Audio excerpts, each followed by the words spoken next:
Hi, and happy Thanksgiving. So this is going to be a special episode. It's a deeper divine download that's going to be for everybody this year because I considered doing this episode just for subscribers, but this information is so important, I can't keep it from anybody. So today's episode is entitled Turkey with a Side of Toxicity. So what I want to talk about is, as we go through this journey of spiritual enlightenment, we're on a path to a higher vibration, and we're doing that with being grateful. And, sometimes the holidays are a wonderful time to gather with people that we love and who share our gratitude.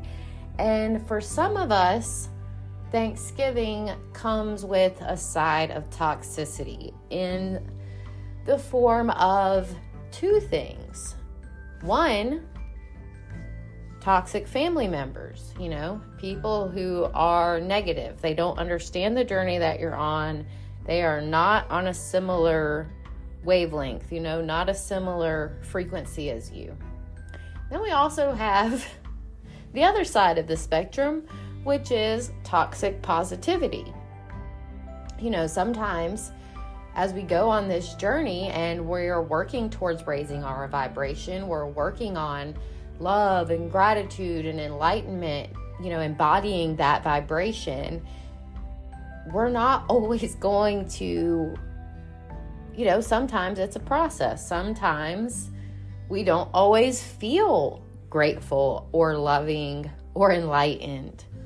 And I think sometimes during the holidays, people kind of push toxic positivity. Like, it's the holidays, we need to be grateful, we need to be positive, we need to be happy.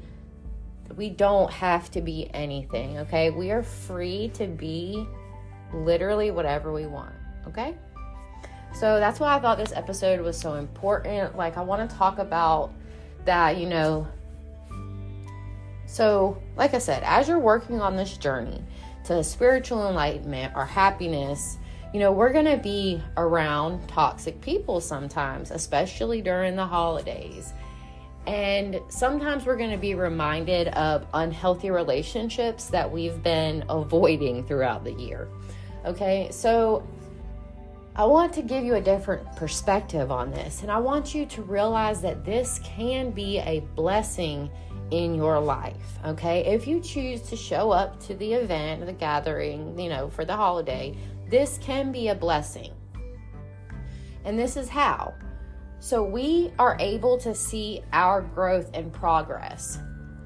When you can zoom out, you can see, wow, I have changed so much this last year. Since last Thanksgiving, when I was really struggling and in a negative frame of mind, I'm really in a positive frame of mind now, or something along those lines. Just no matter where you're at in that particular day, just have a moment to have gratitude for how far you've come, because you have accomplished things along the way, okay? Even if that day is a little bit of a struggle, all right? We're also able to lead others by example. So we're showing up to Thanksgiving dinner this year a different person, and people are going to be like, wow, what is she doing? And they may even ask you, and you can say, oh, well, I've been listening to this podcast and I've been focusing on gratitude, or I've been working on my morning routine and taking time for myself and writing gratitude affirmations every day, or saying gratitude affirmations every day. And they might not go home and try it right away, but they're going to be thinking about that. And they're going to say, what are these gratitude affirmations? What is this podcast all about? Because it seems to be making a difference. We also have opportunities for more growth, like an opportunity to heal an unhealthy relationship. Maybe there's somebody in the family that you kind of have fallen out with, and maybe you've taken some personal responsibility for that relationship, or maybe you've just gotten to a place where you can forgive that person for what happened in that relationship, and you can use this as an opportunity to work towards making that a healthy relationship, if that's what you want to do. Okay, remember, just don't force positivity on anyone, okay? People are free to change if and when they want to, okay? But never underestimate the power of a seed, okay? We can plant the seed by showing up and being an example, or, which I'm about to get into in a second here, not showing up, okay? Because if you feel like going is going to kind of throw you over the edge, it's going to, bring about some feelings that, might trigger you, then maybe it's best that you don't show up. And that's the next thing I want to get into. Okay, remember, you are not obligated to your family. I'm going to say this again. You are not obligated to your family. And this one is going to throw some people into an uproar. Okay? This is what society has programmed them to believe. But trust me when I tell you this, no one really wants you to do anything for them out of obligation. Even if they're telling you you are obligated to do something or to be with someone, okay? What they really want you to do is to be there or to do it out of love, okay? So really, even though it may seem selfish not to show up or not to help out, really what you're doing is respecting your boundaries and honoring that relationship with space to allow you to grow, okay? You won't be serving anyone with resentment, guilt, anxiety, or frustration. With those feelings, you will not be serving yourself or your family, okay? Take the space you need to love yourself, and that's how you love others. As you continue on your spiritual journey, you will have experiences that enlighten you and allow you to grow. And you'll know when you're ready to either complete the relationship by ending it or work towards a healthy relationship going forward, okay? Remember, it's not your job to fix anyone else. It's just your job to work on being the best version of yourself. But, you're going to be an example to those people in your life, and those people who value your relationship will grow with you, and the ones who don't, you can learn to love from a distance, okay? So the third thing I want to talk about is, honestly, it's something that makes me pretty emotional. The holidays can be a very, very triggering time for so many people. And that is mostly because of the grief that can come at the holidays. All right. So maybe for you, like so many others, this is a time of sadness and grief. Okay. The holidays are a time when we gather together, and as life moves forward, the people that gather with us at the table each year come and go. This is the nature of life. I am here to tell you today 2 things. Number 1, your grieving process is unique to you. There is no right or wrong way, just your way, and that's okay. I cannot stress that enough. Please do not tell other people how they should be grieving. Every person, every individual has a unique experience that is just theirs and theirs alone, okay?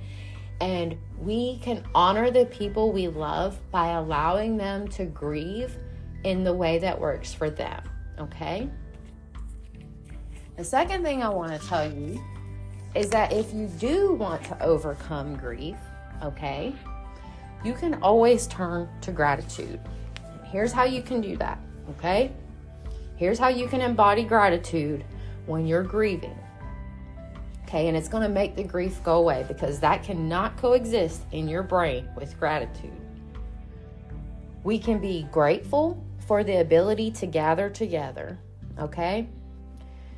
Chances are that your family is feeling a similar loss to the one that you have, and we can gather together and we can be grateful for that ability to come together, okay? And we can remember our loved ones together. We can also be grateful that we can share our gratitude with that person, with each other. This is a wonderful way to shift the whole vibration at the table. You know, if you've lost someone that you love that year, you know, use that as an opportunity to speak about things that you're grateful for them, okay? And let everybody share in on that. And that's going to raise everybody's vibration, okay? And that's going to change the energy at the table to one that's focused on love and gratitude, okay? And not grief and loss. We can also have gratitude for the time that we had with that person.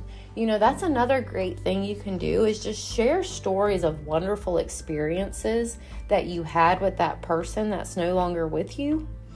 And, you know, just have gratitude for that time.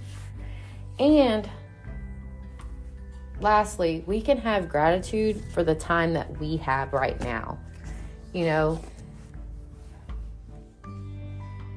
this one is kind of hard for people sometimes, because when we lose someone, you know, when someone has passed on, I personally don't like to say lose someone, but I know that a lot of people identify with using those words. But, you know, when that person has passed on from this body and this life, it can be difficult to have gratitude for our own life. You know, that's another mistake that people make in, you know, attempting to help people through their grief, is saying, well, you know, you can be grateful that you're alive.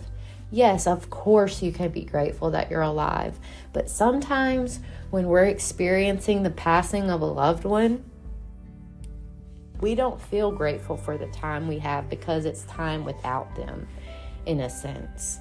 So if it's possible for you to have gratitude for your life, I do believe it can help you with overcoming grief. But know that if you're not feeling that right now, that is totally okay. Like I said to begin with, this grief process is yours and yours alone. And there's no right or wrong way. It's just your way. Okay? So I have faith that this message is going to help you this holiday. Remember, if you are battling with anxiety, depression, and grief, you are not alone. There are so many resources available. You are worthy of this life. You are worthy of love. You are more than enough exactly as you are right now. So I want to give you guys a resource. I'm going to put a link in the show notes. The Substance Abuse and Mental Health Service Helpline is free, confidential, and available 24/7, 365 days a year. They provide referrals to local treatment facilities, support groups, and community-based organizations. Thank you for being here today. I am so happy and grateful to be with you on this journey. I love you so much. I'll talk to you soon. Have a grateful day.